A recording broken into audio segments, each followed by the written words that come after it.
Never stop dreaming.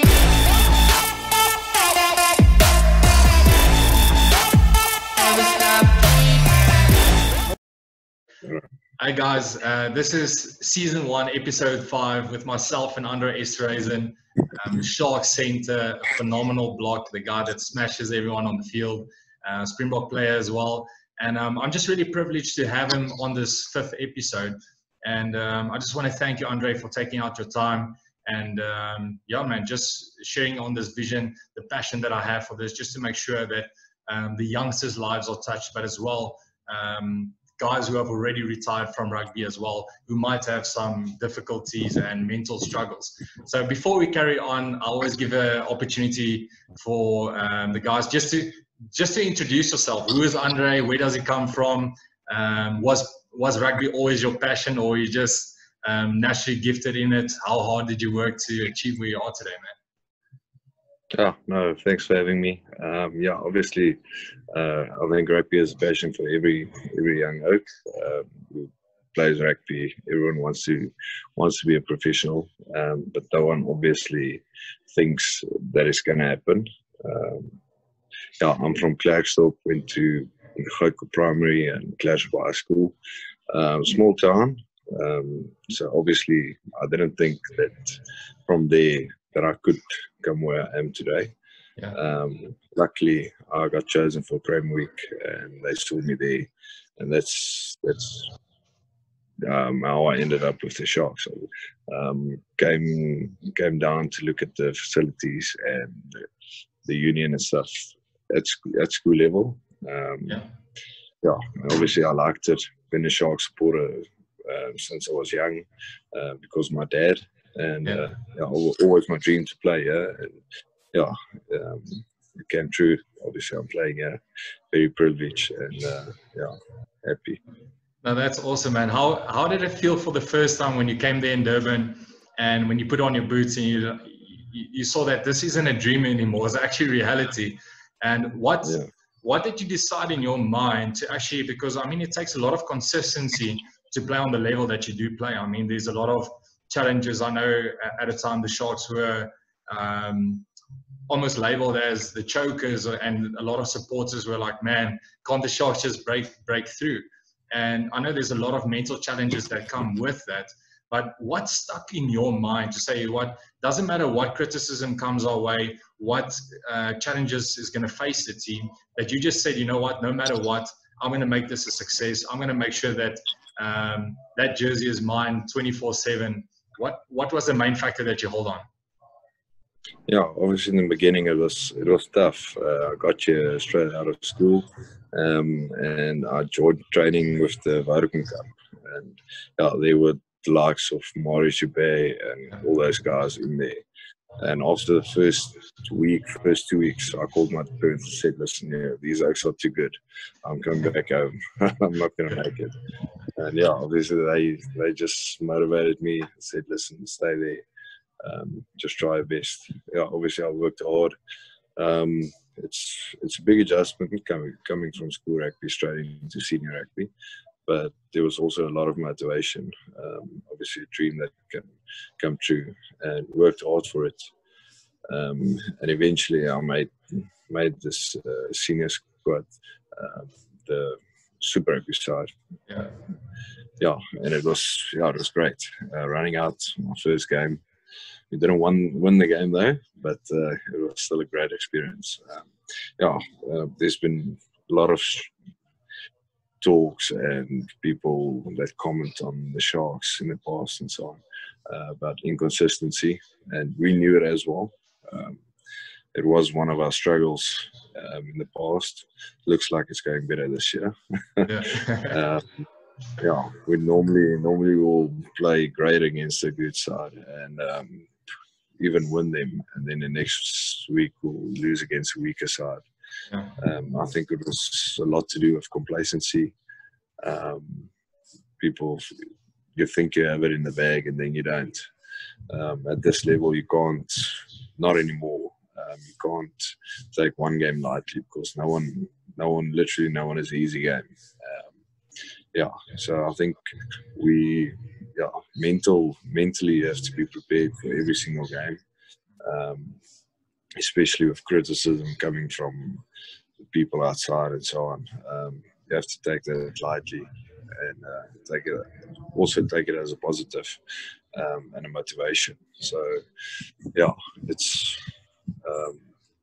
something we all had to work on, and I think we've been doing well this year in doing that.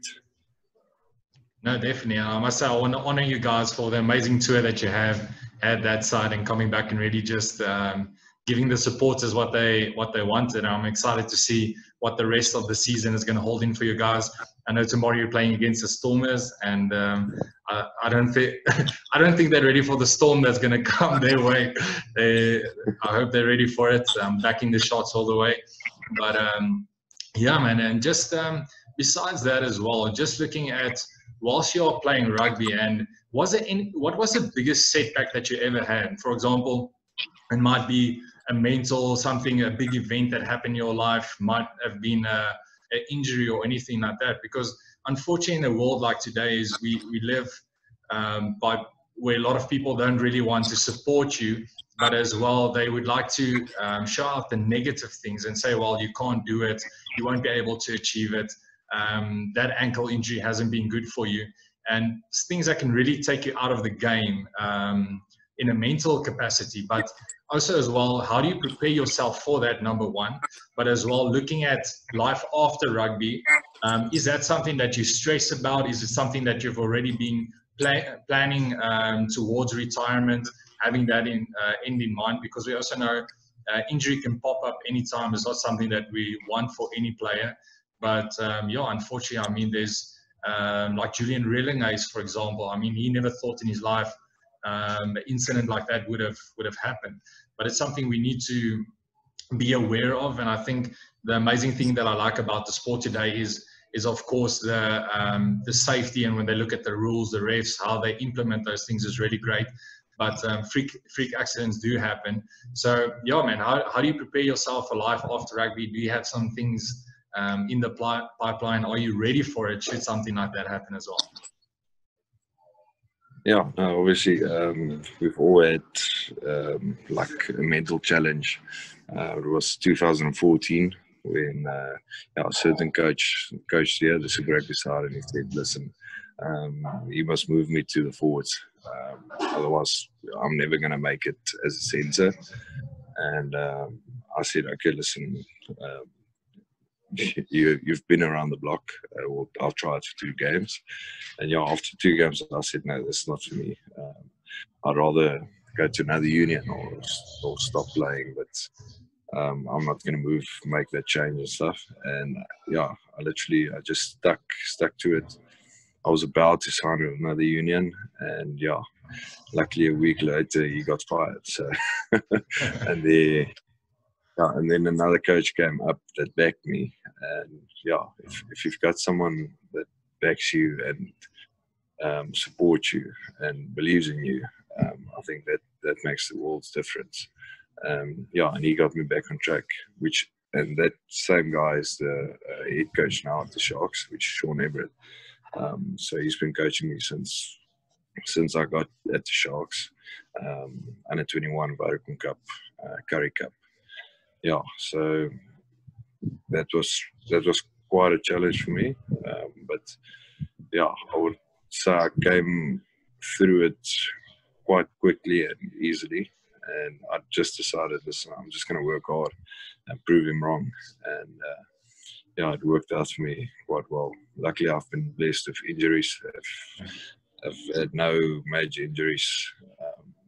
Yeah, very thankful for that. Yeah, hopefully it can stay like that. But obviously, we play contact sport. It is rugby. Anything can happen on any day. And I've stressed in the past about life after rugby and what's going to happen. How am I going to sustain this life? Or just because I don't play rugby really for getting achievements and being famous or anything. I literally play rugby because I like it, and just to take care of my family after rugby. Have a sustainable life for them after rugby, with a income every month. Obviously, I stressed about that stuff, but luckily I got. My father-in-law, he's in a few businesses, and we joined a partnership, and we bought a trailer rental company in Klerksdorp, which is going very well for us at the moment. It's now, in 2 months we will have it for a year, and it's going very well. So things are looking good for me after rugby. We're looking to open another one here in Durban. We're just looking for premises. Obviously the goal is to go throughout the country, to make it available for one-way trailers right through the country, which will be great for us. Because I never studied. Well, I did study, but as you know, coming straight out of school, your first year, that's the last thing you care about and worry about. You're a rugby player now. Why do I have to study? I think it is important. Now towards the end of my career, because I didn't have, or I wasn't disciplined enough when I was younger to study, I'll do a few short courses before I go into. I'll try to do a few short courses now while I'm away, to get myself ready. I believe we're doing well now, but just you never know, or you're never too old to learn something new. And that's the main thing. You always have to be able to learn, and willing to learn from others. You just go your own way, it's more than likely you're not going to end up successful. You can always learn from other people, and reading and all that type of stuff. That's how I've prepared for life after rugby at the moment. Hopefully we can expand that, and obviously got property is also a main thing for me. I bought my house 2 years ago, and trying to pay it off as quickly as possible so that I can go on to also just flats and stuff. So by the time I finish my rugby, it's paid off, and that's income that you get every month. Yeah, and that's really amazing, man. And I just want to honor you as well for that, because the thing is, I know with myself, going my first year when I was at the Lions in UJ, then it was just rugby as well. I was missing class because I had to choose between rugby training and class, and I was like, no, rugby is much more important. And you had to write some sick tests and things like that, so that didn't work out for me. But man, you come to a point as well where you realize, okay, well, as you say, you're never too old to learn something new.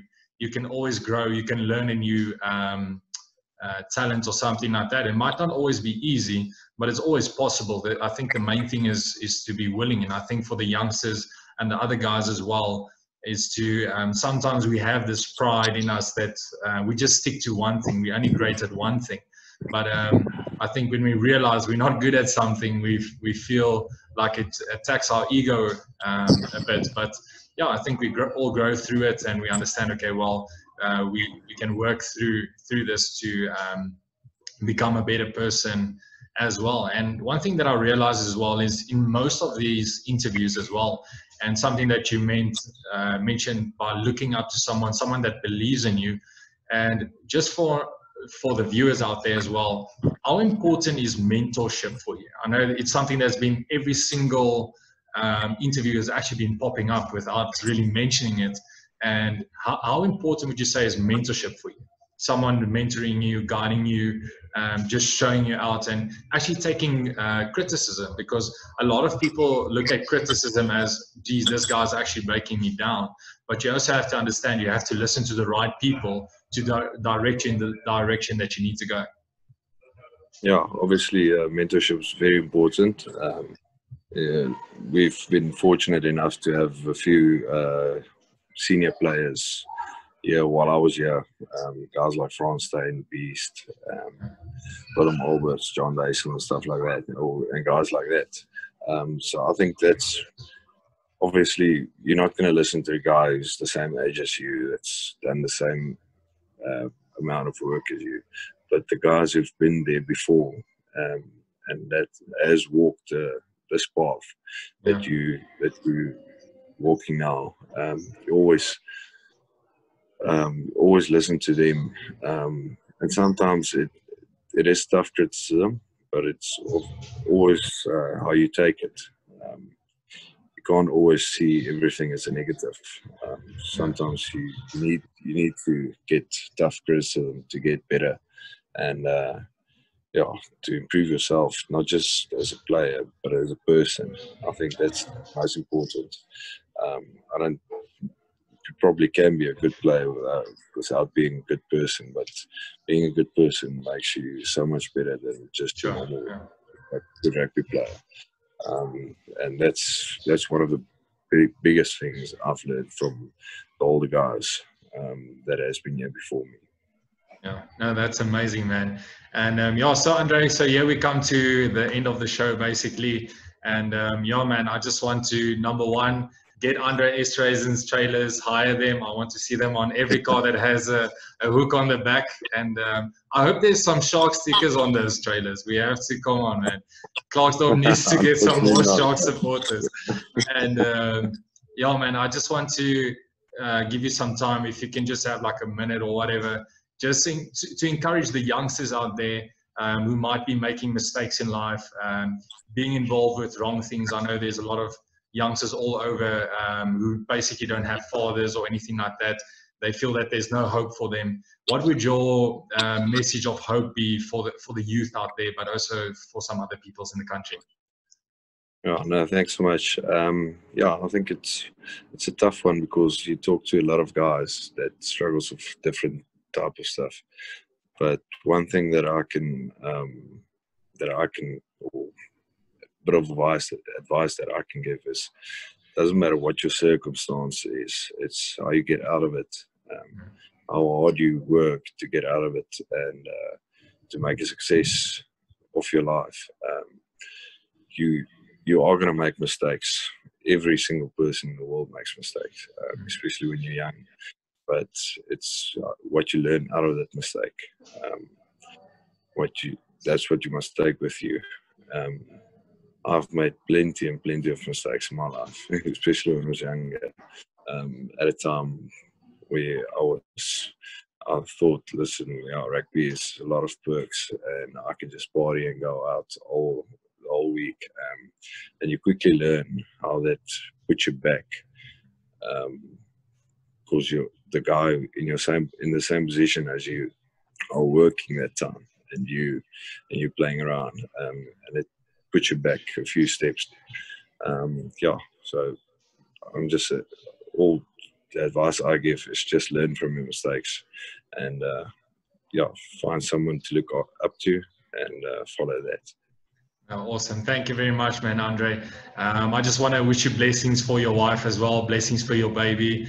Looks like a little machine busybody, but I'm glad that's going well. But man, I really want to encourage the viewers as well. Follow Andre on Instagram. Look at what he's busy with. Good luck against the Stormers tomorrow. And man, so like and subscribe my page as well. Have a look at it on YouTube. Share it with your friends. Share it with your families. And I really hope and praise that this will impact a lot of lives. Thanks a lot, man, Andre.